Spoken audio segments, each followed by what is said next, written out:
Hello all, welcome or welcome back. However you got here, as usual, glad to have you, however that may be. We are going to jump right into it today because, as you saw, these are going to be books that I personally have my eye on for May. And if you were here with me for my April video, you know that I'm anticipating May as being a very heavy release month, as my notebook supports for me. So I've got just over 20 books that I've got my eye on for the month. So the odds of me getting to all of these books are obviously a little low, but they're all ones I want to get to. So hopefully there'll be something either that you already have your eye on too, or maybe it'll introduce you to something that you're like, oh, that sounds great. I want to read that too. And as usual, because I am but one person, I will probably still miss things that sound great. So if you've got a title that you've had your eye on that you think other people should be aware of too, I'd love to know about those below as well, because why not keep adding to my TBR? What's a few more if I've already got over 20 for the month to be aware of, you know? So let's start on May 4th. I've got my notebook in my general vicinity because I can't remember all of these titles off the top of my head. So if you see me looking down, that's what it is. So the first book is Realmbreaker by Victoria Aveyard. This is her first, I think to my knowledge, book outside of the Red Queen world.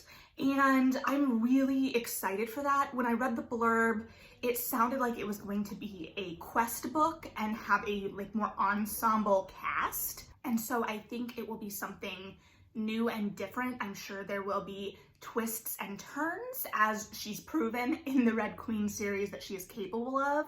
But selfishly, I am intrigued by her writing, but also aware that dystopias aren't my kind of go-to, and that may come into play later in this as well. So while I read the whole Red Queen series, I did not enjoy parts of it as much as other readers, simply because I am not a huge dystopia fan. Sure, I have read lots of dystopias because they were very popular, but they're not something I am drawn to inherently. Like Hunger Games, I didn't even read until college when the movies were coming out. So this sounds like it's more kind of my normal go-to, and I haven't, like I said, read kind of a questing book in a second that I can remember. So I think that this has a lot of potential to really excite me as a reader. And I'm, again, interested to see her branch out of the world she's already established and see what she does with that. So definitely something I have my eye on. And then I have my eye on Sorrowland by Rivers Solomon. I think they are most well known for The Deep, the short mermaid novella, but I also last year finally read An Unkindness of Ghosts, which is like a sci-fi ghost story, and it blew me out of the water. So this one sounds like it is about a woman escaping, I think they call it a compound in the blurb, so I'm picturing cult-like imagery, and she, I think, is pregnant and escapes into the woods and has these children and is running from her past, and there's also some kind of mythical element and some kind of physical potentially transformation or power. I don't know. All I know is I'm really intrigued by this author, and I think that they've proven that they have this really stellar voice for fantasy, sci-fi, horror, and blending all of those together. And this has a lot of kind of my sweet spots, right? We're fleeing a compound cult situation and we are going into the woods. No song references meant, but I made my thoughts on woods quite clear. So I'm very intrigued. I immediately obviously thought of The Year of the Witching, which was one of my favorite books from last year, hands down. And I'm eagerly awaiting the sequel that was announced and is a special treat because I didn't expect one for that. So this, I think, will be much darker and much more on the horror side of things. I'm really intrigued. This is definitely something I'm really excited for, and we'll see what happens. And then we've got another entry into the kind of reimagining, reinterpretation of the Greek canon or mythological canon with Ariadne by Jennifer Saint. I believe this may have been a book of the month pick. I don't get book of the month, so I kind of just hear it second hand from my mom, or whatever Litzy posts. But this, you know, is like the Minotaur, and I don't know this story super, super well in terms of, like, I know the basics, but I can't walk you through the beats of it. So this is definitely one I have my eye on. I'll be excited to see where it kind of fits. I'm wondering if maybe it'll make me think about some of the points of maybe even Piranesi a little differently, which I think was shortlisted for the Women's Prize. Anyway, that's a tangent. So I think that this is going to be a pretty hot title because we are seeing a lot of these mythological retellings being pretty hot titles. I think, to my knowledge, The Witch's Heart has been doing really well, which I talked about and did enjoy. And obviously we're still seeing the kind of Madeline Miller popularity. So I think that this is very of the moment, and I'll be excited to see what this is and discover a new voice, because I don't know if this is a debut, but I know I have not read this author before. So definitely something I'm excited about. And then to continue the kind of dystopia conversation, The Ones We're Meant to Find by Joan He is coming out. And the cover is absolutely stunning. This is one where the blurb, that I don't remember verbatim by any means, made me think it's dystopia, but the cover in and of itself, I think, may sell me on this book. And the blurb talked about the sister relationship and that filial relationship at the heart of this, which I think is kind of caught in spirit in the cover. So I'm really intrigued to see what this is. And, you know, maybe it leans a little bit more into the sci-fi elements than dystopia. And again, just because I'm not drawn to dystopia as like my go-to doesn't mean I'm never going to read them. I know very little about this title, but I'm real intrigued by everything I've seen and almost kind of want to go in knowing as little as possible, because I feel like it's one of those titles that it's going to be the kind of joy of discovery in it. It feels like it is going to be layered and nuanced, and there's going to be a lot as a reader to discover in the reading experience. So, and then for the final book of tomorrow, by the time this is posted, The Luck of the Titanic by Stacey Lee. Stacey Lee is probably my favorite historical YA author at this point, because I don't know that I have a whole lot of current historical YA authors on my radar in the sense of their whole body of work, and I probably need to fix that, because historicals used to be like one of my favorites, and maybe it's just that it's not as in right now, I don't know. But every Stacey Lee I have read, I have loved. Her most recent being The Downstairs Girl, which I adored, and this obviously is going to follow the Titanic, and that's about all I know, is that it's Stacey Lee and it's set on the Titanic. Also, sorry, I know that my videos have had like lots of cuts, and I'm trying to get better at that. Today there may be a bit based on ambient stuff as well, because, you know, it's a beautiful day. There are people that might be outside going around, and I've got a neighbor moving in. So, you know, stuff has to get done. Things have to get done. So Titanic books were something I think I read a lot like as a middle grade reader, and haven't touched a whole lot as an adult, or even a young adult reader when I was, you know, actually a young adult. So I think that this will be really exciting. I love Stacey Lee's voice. This, I think, is going to give like the kind of perfect vehicle for things that she explores in her writing in terms of class and race, and provide a setting that is really contained, that will up the stakes, both from that being, you know, very immediate, and because as readers we know that there is disaster coming. So definitely something I'm very, very excited for. Okay, May 11th, the first book is People We Meet on Vacation by Emily Henry, which is pretty anticipated at this point. She made a really buzzy splash onto the adult scene last year with Beach Read. I had previously known her work as a young adult author, and so I was really excited to see her be able to transition and explore new genres and find success there. So this, I believe, is also going to be kind of a second chance. I don't know, I have read some early buzz or reviews from people I trust that emphasize again that this feels a little less like romance focused and more kind of either chick lit or rom-com-y. In that vein, we have been experiencing a lot of that lately. That's neither here nor there. You know, just different expectations if you're going in expecting like a traditional romance versus something else. So to my knowledge though, based on the blurb, it's again that kind of second chance romance or relationship.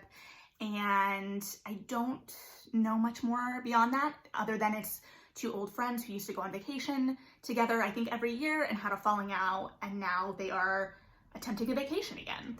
I am personally interested to see if we are going to get another Jonathan Franzen burn in this one, but we'll see.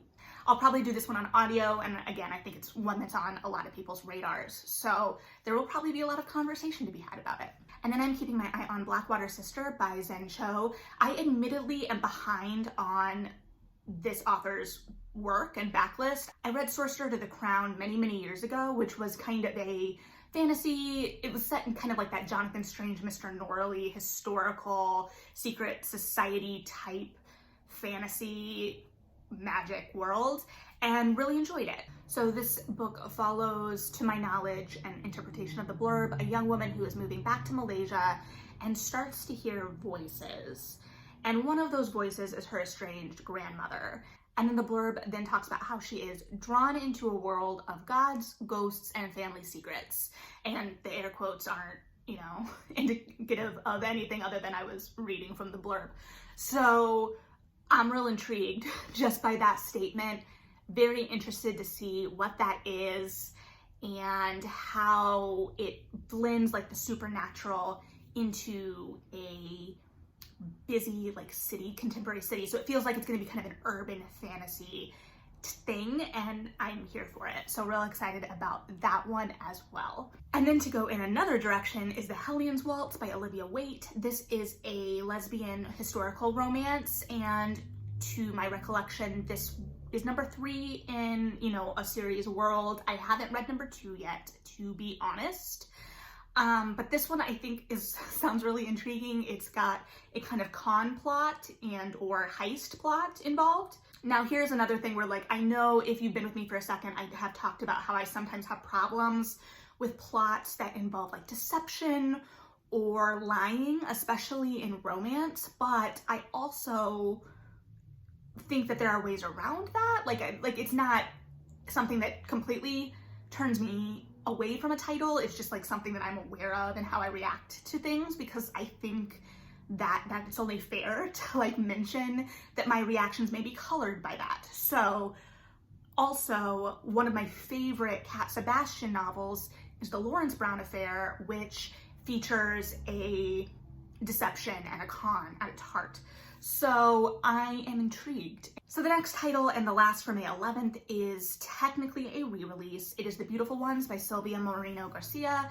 This is the author, obviously, of last year's incredibly popular Mexican Gothic and Gods of Jade and Shadow. So following the success of those two books, they're re-releasing 2 backlist titles this year with new covers, and I was very, very excited because I was already interested in these backlist titles, and the covers are gorgeous. So this is like a high society and magic, to my knowledge, story, and I'm real excited about that. Kind of like, well, not comedy of manners, because I don't know that it's a comedy, but playing with that form. And I'm really intrigued by her ability to jump into all of these different genres and provide such a rich reading experience in each one. And each of her books really seems to be doing something different all the way through this year's new release that's, I believe, a noir. So I'm real excited to keep discovering her work, because I obviously haven't read all of it yet. So this one is definitely one I will be picking up. Okay, May 18th, lots of titles. I promise I'm trying to move quick while still doing justice to what I know of these books and whatnot. The first book is the new Christina Lauren, or is it Christina Lauren? I realize I've never heard it said out loud, so I apologize. This is an incredibly popular romance writing duo. This is the newest title, The Soulmate Equation. I realize I hadn't said the title yet. So it, to my knowledge, is kind of focusing on like dating apps and science, like DNA-based dating, and potentially pairing people up based on DNA. And I'm real intrigued by what they are gonna do with that. I will admit that their books are real hit or miss for me. There are some that I love, love, love, and there are some, like Twice in a Blue Moon, that I really did not enjoy. So I think it really comes down to more personal preference. And this one seems like it's gonna be something right up my alley. And it also is forwarding that trend I'm seeing right now in both like dating apps and science kind of things in contemporary romance. And I'm intrigued by that as well. And I want to see their take on it. So I will give that a read. Again, I think that's gonna be a very, very popular title, especially through the summer. So we'll see. And then we've got one I'm real excited about, Tokyo Ever After by Amiko Jean. I do not know this author. I do not know, it may be a debut, but I have been seeing this online. One, the cover is absolutely stunning. Two, I've seen this pitched as like a Japanese Princess Diaries and as a bodyguard romance. So between the two, I'm 100% in. I don't know that I need to say anymore. Like, I've got this on pre-order. I'm real excited about it. Again, the cover is absolutely stunning and everything I've heard this pitched as is right up my alley. So we're gonna give it a read. The next book is May the Best Man Win by Z.R. Eller. This looks to be a young adult rom-com, I believe. It follows Jeremy, who is the cheer captain and head of the student body, or student body president, I believe, and his ex-boyfriend, who is the quarterback and head of the homecoming committee, I think. And they are both vying for the homecoming king title, and competition comes out of that, and whether the competition goes too far. And it gives me a little bit of You Should See Me in a Crown vibes, maybe a little bit of that homecoming episode of Buffy, and it has transgender representation. So all of that, and then it is, if it does fulfill a romance plotline, would be second chance romance. I'm sure there's some hate to love in there, and the competitive angle, and homecoming. Like, there's just a lot going on. So hopefully there is like that playfulness to things. We will see. But I have seen that around a little bit and I'm very intrigued by it. And then we have the next Fence novelization, Fence Disarmed by Sarah Reese Brennan. This, I believe they are going to Paris, they being the boys of King's Row. The characterizations in the first novel kept a lot of the energy of the comics, and that they were kind of like goofy and they were all kind of a little dumb, just a little dumb. I think I saw a tweet that was like, who has the brain cell? But a lot of fun. So I am interested to see where we're gonna go with these plot lines. Some of the characterizations and where places we took the plot in the first one really surprised me. So I'll be interested to see what we get in this one, especially if we are going abroad. And you know, I didn't get to go to Paris last year like I planned, so I guess I'll go in this book. It'll be fine. Okay, and then the next book is Made in Korea by Sarah Suk. This is a YA rom-com that follows two students in a competition. I think it's blurbed as kind of like Shark Tank as a comp, and they are competing to have like the best business and do the most sales. So it focuses on their business competition, and I think both students have dreams of after high school that are riding on this competition and this competitive element in some way. So excited to see that kind of heighten the stakes and provide that competitive edge, because we know that I like some banter and some enemies to lovers type energy. So I think this is the perfect kind of crucible for that, and we'll see what we get, but I will probably go in just looking for a good time. The next book is Off the Record by Cameron Garrett, and this is about a young adult reporter breaking a big story that feels like it has kind of a Me Too plotline element to it. So honestly, young adult investigative reporter was kind of my hook into this and is what will get me to read this book. So I haven't done a whole lot of digging because I want to be surprised by it, but it looks really good and the cover is really good. But this one I think will be a little bit heavier because it's dealing with a little bit heavier themes, but I think we'll also explore those themes really well in terms of both the Me Too movement and having a voice and ethical reporting, I'm sure. So there's a whole lot, I'm sure, that will be tackled by this, and it just looks like it's going to be a good book. And then finally for the 18th is Sophies Ghosts by Justina Ireland, who wrote Dread Nation. This is a middle grade historical ghost story, but this one being a middle grade, prejudices are mentioned in the blurb, but I don't know how weighty the ghosts are going to be in that kind of historical horror. I think that those things will be explored, but it's a middle grade title, so I don't know in what way. And the way the blurb was written also led me to believe that our main character may make friends with some of these ghosts, which I also love. Like, I love all kinds of angles of that. Again, I really like ghost stories, but I am also a wimp and don't like horror.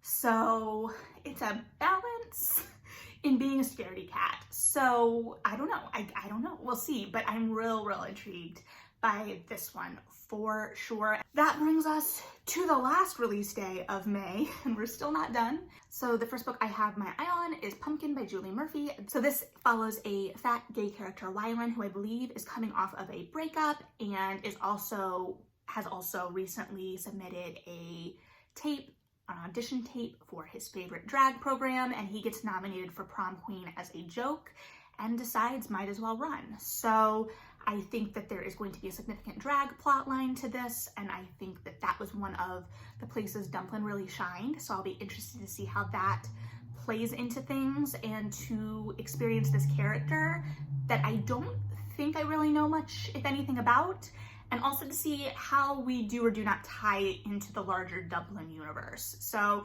we'll see what this is, but I am intrigued. So then we've got the new Alyssa Cole, which is always an exciting time. This is the new one in her Runaway Royals series, How to Catch a Princess, which is the Anastasia retelling, but it is a lesbian Anastasia retelling. I can speak sometimes.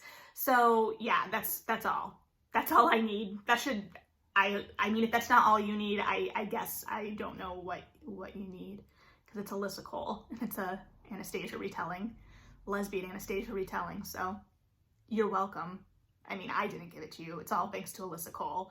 I'm very excited. We'll see what this is. But I'm also just excited, maybe because Friday I convinced one of my book clubs to read An Extraordinary Union. Who knows? But it's going to be a great Alyssa Cole month for me personally. So, and then a new book author imprint, Everything to Me, Hard Sell by Hudson Lynn. I stumbled across this on the book internet and was like, this is an imprint I don't know much about and don't know if I've read anything from.